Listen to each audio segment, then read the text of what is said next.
Welcome to Manager Tools. Technology and one-on-ones. This cast answers these questions. What technology do you recommend in a one-on-one? Can I use my laptop to make notes in a one-on-one? How can technology improve one-on-ones? Well, if you want answers to these questions, and you do, keep listening. Here we go. You know when you meet someone for the first time and you just click? Or sometimes it's just the opposite. You get a bad vibe from them. Well, I wish I could tell you you're super intuitive, but more likely, it's just DISC.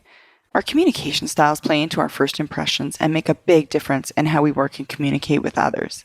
Join us at one of our upcoming Effective Communicator conferences, where we'll help you identify the different communication styles and teach you to tailor your behaviors to be more effective with everyone, not just those who you're naturally inclined to. Visit us at manager-tools.com/training to register today.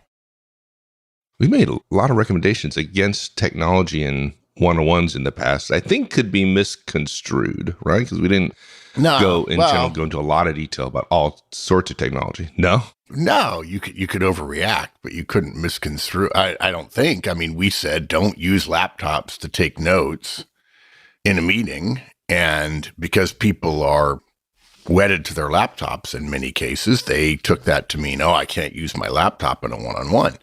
We never said it. We never implied it. We didn't say you can't use technology. I think even we've hinted at some of the things we'll talk about in this cast. But I got to tell you, Mike, of the 10 questions we get at every conference, this is one of the 10. Every single time. Can I use my laptop? Well, when they ask the question, though, they mean, can they type on their laptop to take notes? That's what they really mean. Oh, that's right. Absolutely. And often that's the question, hey, well, to give you an example, 10, 12 years ago, when we started doing the Manager Tools version of this training, we didn't have a slide for note-taking. We had one bullet. Now we have a slide in order to help people. We spend a minute talking about why note-taking on laptops is bad. But in fact, technology in a one-on-one is great. In many cases, you and I use it. We love it, just not for note-taking. And of course, when people say, well, I thought you were against technology in one-on-ones, I said, we have an entire slide here about phone one-on-ones. Since when are phones not technology?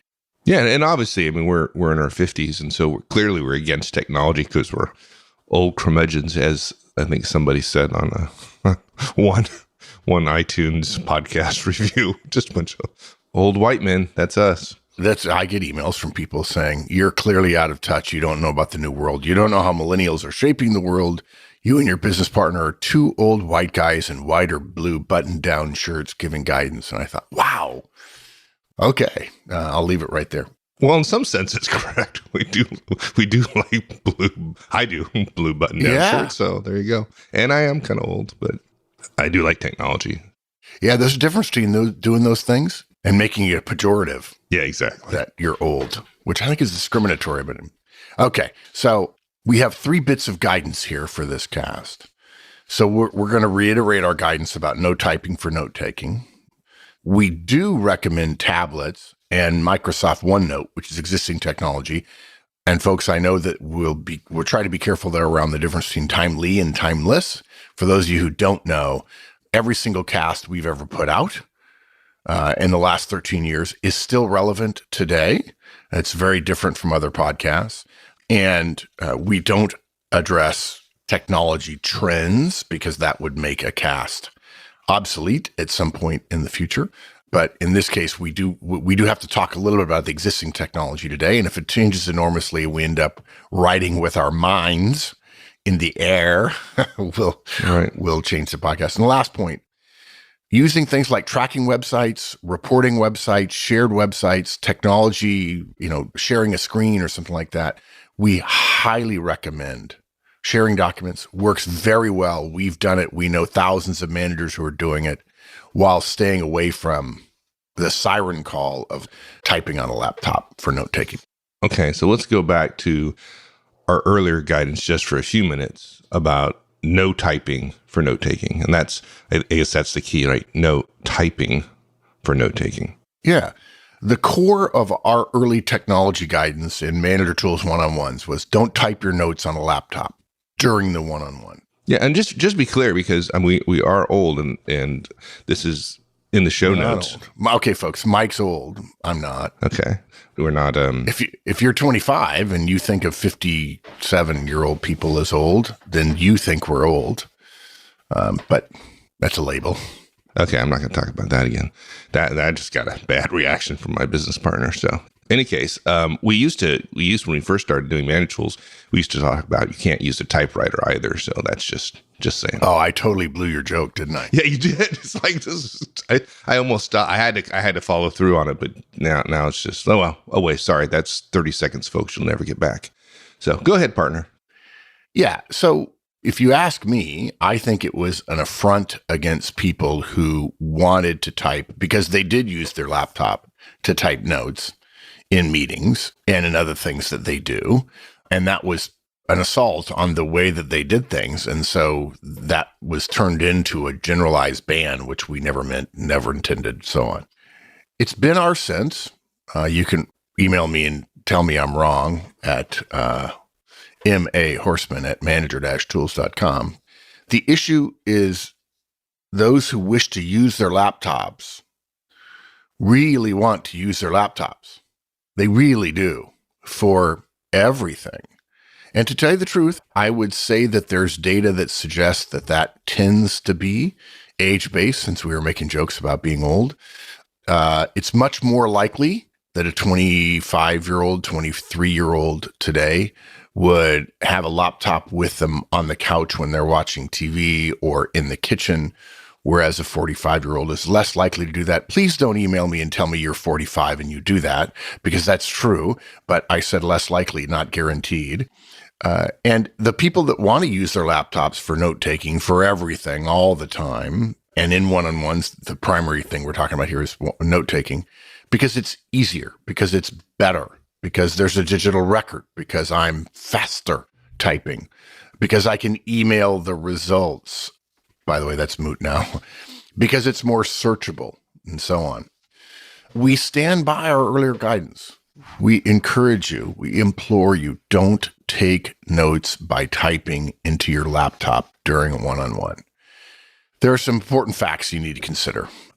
Folks, I know that you mean well, and one of the threads of history of mankind is people mean well, but it doesn't always matter that you mean well if the perception is very different than that, because I promise you, your directs will think you're checking email. And you say, but I'm not in a one-on-one. And they've sat around meeting rooms with you when you are typing notes in your laptop. And by the way, it's annoying. We can hear you. And it's really annoying when one of your friends talks and you're typing furiously, and then one of your enemy talks and they talk for 2 minutes and I only hear 10 keystrokes. I don't know. I don't think that's really note-taking, or at least it's sending a signal you probably don't want to send. And yes, politics matter, and yes, relationships matter, because all the jobs with dogs and trees in our company are taken. You're going to have to work with people. But they've seen you doing that in meetings. And so it's natural. They're not being discriminatory to you. They're not looking down on you by saying, oh, you're doing that to me. You're trying to screw me in this one-on-one. No, they're saying, oh, he's using his laptop. That means his email client is running. And they imply that means that they think that you believe that your email is more important than them, which defeats the entire purpose of a one-on-one. Exactly. Yeah. I remember you sharing once that you used to let your phone ring on your desk in a one-on-one and have your directs look at you and say, are you going to get that? And you looked at them and said, no, I'm with you. Right. And that sent a better message than muting the phone. So too many, in my experience, of the quote, digital record keeping, unquote, quote, paperless, unquote, crowd are in a largely overlapping Venn diagram bubble with multitaskers. That's why they leave the email client running, even though they're, quote, not looking at it, unquote. Your colleagues, your directs in this case, have seen you doing that multiple times. I have seen you doing it. I watch people in meetings. And when a manager says to me he wasn't checking his mail, but nevertheless refused to turn off his email client, which he insisted he would not use during one-on-ones. A little incongruous there, just a little bit. Yeah, and folks, to be fair, it doesn't matter whether you're doing email or not. In a meeting focused on building a trusting relationship with the direct, your direct's perception of your use of your laptop matters to the trust building exercise you're undergoing. Right. And you didn't even talk about the idea that most folks, I will say most folks, if you have your laptop and you have all sorts of notifications going, you cannot help but be distracted. I think, Mark, in your conversation, you're making the assumption that these managers have Herculean abilities to ignore all that input coming at them, which they don't. So we didn't even go there. So yeah. Well, I don't know if you remember, but years ago, Mike, it's been 13 years ago when we were talking about one-on-ones and about note-taking and so on in a cast, I made the comment that if you're doing a one-on-one in a cubicle, which we've said for years is fine, oftentimes in cubicles, a manager has a cubicle and then they have, and you guys are going to laugh at this, but it's true, in the cubicle construction world, places like Herman Miller and Steelcase and so on, there's something called a tongue. And that is the thing that sticks out, the part of your desk that sticks out and is usually rounded on the end, which allows you to move your chair over and still have writing space in front of you, and somebody else can sit across on the other side of the tongue.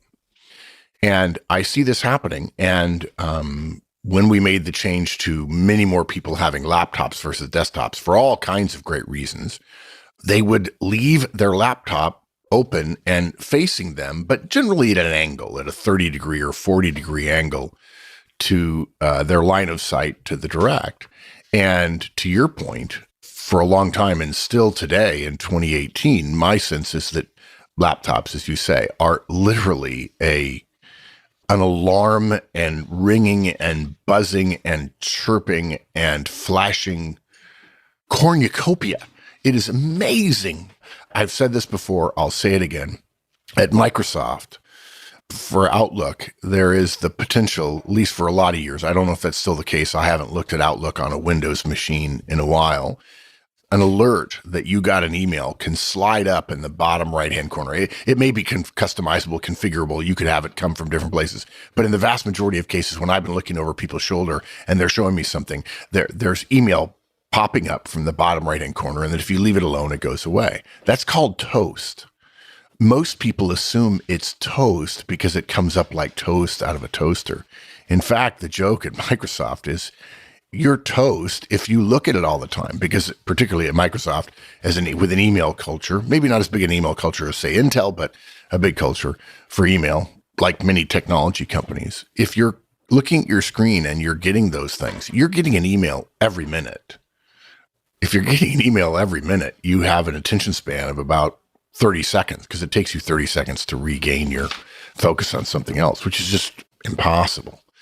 So you're totally right about notifications and alerts and alarms and beeps and buzzes. And I want to make sure people understand. I'm not sure I was terribly, terribly clear because I think there's a subtlety to it that can be missed. If you have, let's just say this laptop, you have it 40-degree angle as you're talking to your direct.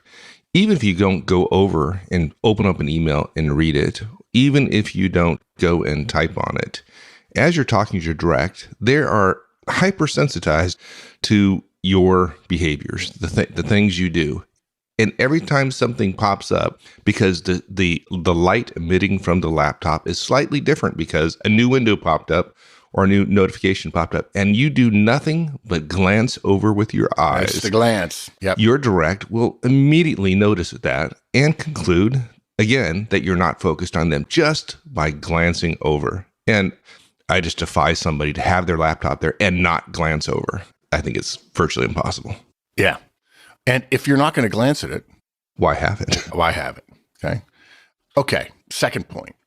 Laptops don't work as well. If in fact we're talking about note-taking, and note-taking the purpose of that would be to capture a record to help you with recall and to have a record to refer to later, although that tends to be done less than most people think, they just don't work as well. Note-taking on a laptop is about efficiency rather than effectiveness. There's no question, guys, that you can type faster than you can write. I'm not even addressing the issue that everyone in the world thinks it's annoying when you're looking at them but typing somewhere else. You're not a stenographer. And it's particularly annoying when they talk for 2 minutes and you only do 12 keystrokes.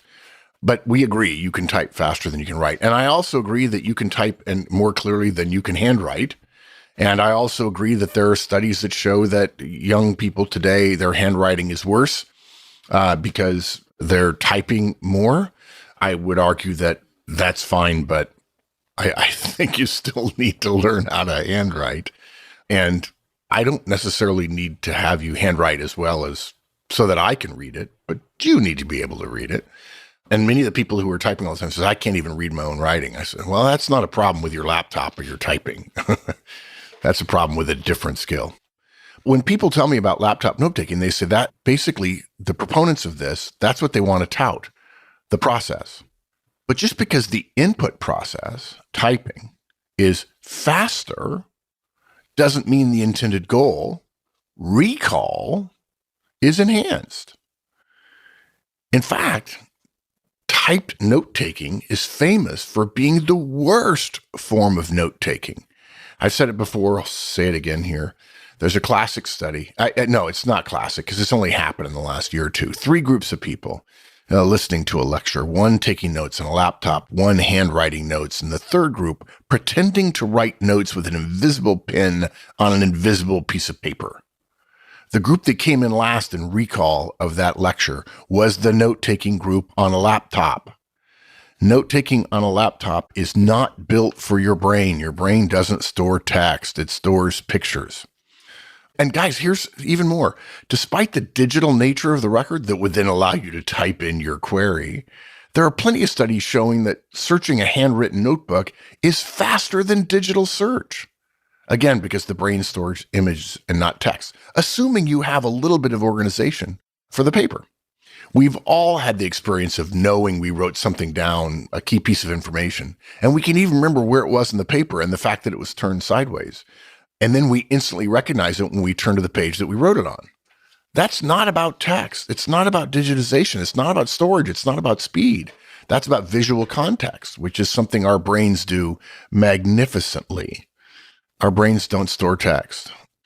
The third thing people say, I want an electronic searchable sendable record. That's not a good reason. I can give you an electronic searchable sendable record of your handwritten notes. Just take a picture of your handwritten notes with your smartphone and text them to your direct. Heck, you can even highlight them now. They show ads on TV with people marking things up on their tablets, their iPads, with circling and putting highlighting. It looks so cool when they do it. It never looks cool when I do it, by the way, because the thing they're highlighting looks awesome. The things that I do look horrible because I'm not a designer. And frankly, how often do you need to send your one-on-one notes to your direct? And please don't tell me it's because your directs don't take notes and you're the official note taker, because holy Toledo, are you raising a group of directs who don't know that as a professional, they're supposed to take a notebook and a pen to every meeting? And they're supposed to make their own notes? And their notes are supposed to be separate than yours, but contemporaneous? It's almost part of professional legal life. Yeah, a manager tools one-on-one is a meeting. And that means everybody in it, including your direct, which everyone is both of you, is taking relevant notes as well. We've all been in a situation where we're talking about X in a meeting and X causes us to remember that we have to do something related to Y. To have your direct sitting across from you and for you to be the note taker and to take him on your laptop so you can easily send a copy to your direct means you can't do that when you're talking about X and you think about Y. But now your direct can't do that because they're not taking notes. Or if they are, they're going to have to pull out their phone and type on it in the middle of the meeting. And that probably means you think they're texting somebody else. And if you think that's okay, you're missing the point of one-on-ones. And yes, note-taking by laptop in all situations that come to mind is also a bad idea. Everyone thinks you're doing email and other things as well, but that doesn't mean that laptops are bad or typing is bad. I did have one manager tell me that he's been in meetings with the CEO of his fairly big company and he didn't take notes. I had somebody tell me that at a conference. My CEO came to a meeting and he didn't take notes. So folks, 2 things about that. 1, you're not the CEO. He rides in the corporate jet. I suspect that you probably don't. So don't try. And the fact is, you didn't see him take notes because one of his phalanx of admins who was in there in the meeting with him did take notes for him. Or he had one key point and he walked out and told his admin, don't forget to remind me tomorrow of X. And if you had an admin or 2 or 3 and a research assistant as well and a PR person as well, you could do that. But you don't. So take notes. Yeah. All right. So let's go to the more positive things you can do. Tablets and OneNote. We recommend them. Yeah. Guys, all the evidence that we have against typing to take notes is not the same thing as a general technological banishment for notes capture. Even if we just think about note-taking, just note-taking, there are ways to use technology to enhance your notes. Remember, the problem is not technology. The problem is typing's output of text and that process's effect on the purpose of notes recall. We're not engaging in a Luddite-like rejection of technology. We're not. We love technology. Using a tablet to take notes with a stylus or a pen works magnificently in a one-on-one. You get the inexplicable benefit of the muscle memory of handwritten notes with the bonus of having all of your one-on-one notes in one easy-to-carry-around device/location versus heavy paper notebooks or 3-ring binders. And to tell you the truth, in my case now, we joke about us being old. If I'm reviewing my one-on-one notes and I take notes in a very nice Meissen binder, and it's late at night on a plane, I have to get on my reading glasses and turn on the light on the plane, which sometimes I'm loath to do if everybody else on the plane is sleeping. Heck, at 10 in the morning, half the people in first class are sleeping, which is bizarre to me. But having my notes on a stylus, on an iPad, on an iPad or a tablet, having used the stylus, and being able, quite frankly, to annotate them later in a different color, that would be cool. They can be zoomed digitally. I don't need my reading glasses. Now, power goes out, my battery dies, that's a problem. And now we go back to a notebook and a pen, of course. But I think the idea of using my tablet, my iPad would be great. And Mike, don't you do that now? Oh, yeah, absolutely. Yeah, you do. Now, when we first put out this guidance, guys, there really wasn't a strong stylus solution that had solved the latency problem. Latency is the sense of having to wait for your writing to appear. Your brain is so tuned to what you've been doing for years when you learn to write that if there's even a few milliseconds, I don't know what the actual dividing line is, it becomes annoying. Now, OneNote on a tablet, on a Windows laptop tablet, for instance, was very close, but it wasn't for everybody. And that technological speed bump, in our opinion, has been flattened in the past 10 years based on the amount of ads I see for people writing on tablets, sitting outside next to a lake, wearing cool clothes and smiling all the time. Despite your use of a stylus or a pen or pencil, you still have a digital record. You still get the memory of using the right muscles. Don't ask me why that is, but that's what science says in your capture effort. If a director wants to copy your notes, and we would argue it should not be a standing order, as I've alluded to earlier, because you don't want to obviate their need to take their own notes. But if they want to copy your notes, you can text or email your notes with a couple of clicks. Or, like handwritten notes, you can just do a screen grab and text them. And no trees will need to be planted and prepared for later deforestation. And look, Maneater Tools is a proud Apple shop. We've trained lots of Apple managers. To be fair, we've also trained lots of Microsoft managers. We envy the Windows world use of a tablet, a stylus, and OneNote today. The syncing ability of OneNote and a stylus and Outlook is wickedly good, in my opinion. 10 years ago, I thought it was magic what our friend Michael Swinson showed us he could do. And if you don't know what I'm talking about, just Google it or Bing it and find out. The ability to drag a name to Outlook, if Outlook is your mail client, and it automatically creates a mail to that person, being able to circle and drag things to your calendar for creating appointments, and it reading your handwriting, it recognizes your handwriting, because Outlook and OneNote collaborate on that. Oh, that's wow, seriously awesome. I mean, you're taking steps out of the process.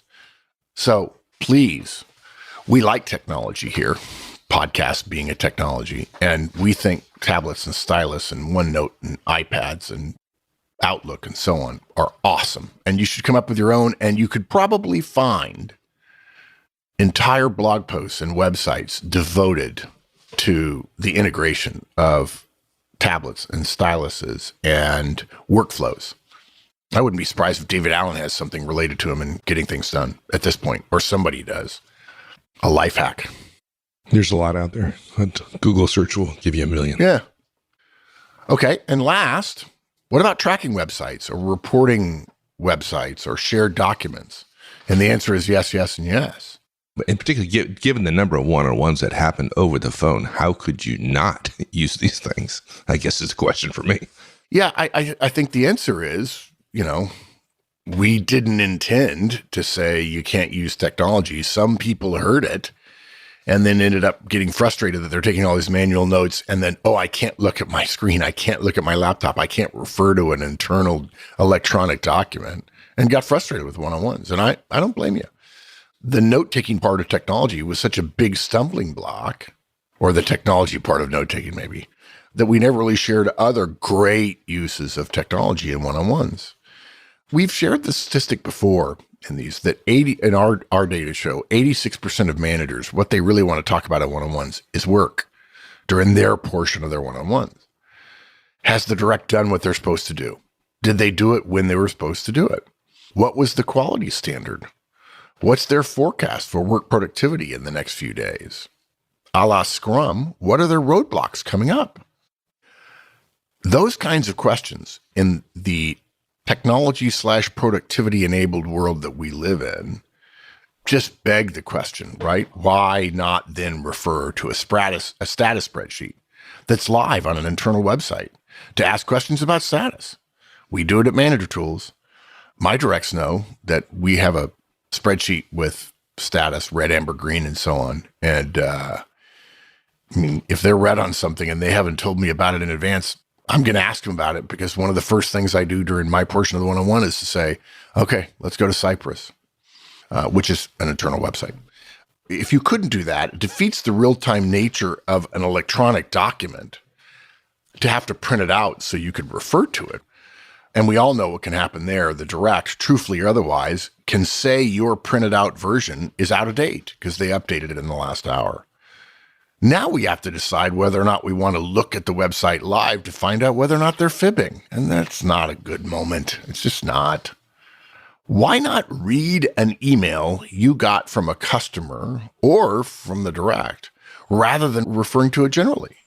Sure, you could print it out, but we've actually found that showing people that you're reading the mail, yes, turn your laptop around and show them that you've booted up your mail client to make sure you're discussing their behavior, which is the words they put in the email, rather than discussing their attitude or some general sense of somebody complained about something you did. It works way better than you holding up a printed email if you're on the phone, for instance. You talked about sharing notes earlier, right? Generally don't recommend that managers take notes for their directs, but some shared visual representation of the discussion, such as a whiteboard. It's amazing how useful those are during meetings. And yeah, one-on-ones is an important meeting. Why not take advantage of that on a one-on-one as well? Yeah, group discussions typically are enormously improved by something called visual record keeping, which we have a podcast about. Brainstorming on a whiteboard, doing what went well, and take a look at the hot wash guidance on a flip chart or on a whiteboard. So write some notes on a whiteboard right in front of them, even if you're using FaceTime for the one-on-one because they're remote. Position your device's camera and talk them through that just like you were in a conference room. Stand up at the whiteboard and take notes. And let them take notes too if they want to. And heck, when you're done, take pictures of what you wrote on the whiteboard after and email them. Now, you might say, oh no, I'll just take notes manually. Let's brainstorm. Part of visual record keeping is the benefit of everyone in the meeting, admittedly only two here, being able to read through previous notes and get reminders and suggestions and so on. Again, particularly for brainstorming. But it also gives you the ability for both of you to stare at the ideas you've thrown up there, the details you've thrown up there for in summary and go, okay, what have, globally, strategically, what have we got and what have we missed and so on. Brainstorm live with both of you capturing your thoughts in a Google Sheets document in real time. Watch what your direct is saying and typing. Watch what you're typing and saying. Refer jointly to any live document you use or that your team uses for status, for budget, for planning, for projects. If it's sensitive and you don't want to grant access all the time, like your budget, change the password when you're done. Let's say you're doing a design and you have to add some web pages to a website somewhere. Show them 2 or 3 or 4 websites whose design you liked. Share your screen. Yeah, you could send over links in advance and have them look at it, but why not look at it together and have them point? Heck, I've seen people on a laptop using their phone. They're talking on the phone to their boss. They're on FaceTime. They've got headset in, and they light up their laptop and they point their phone's camera, the phone FaceTime camera, at the laptop to show the boss what they're pointing at on the screen. I like this. I don't like that.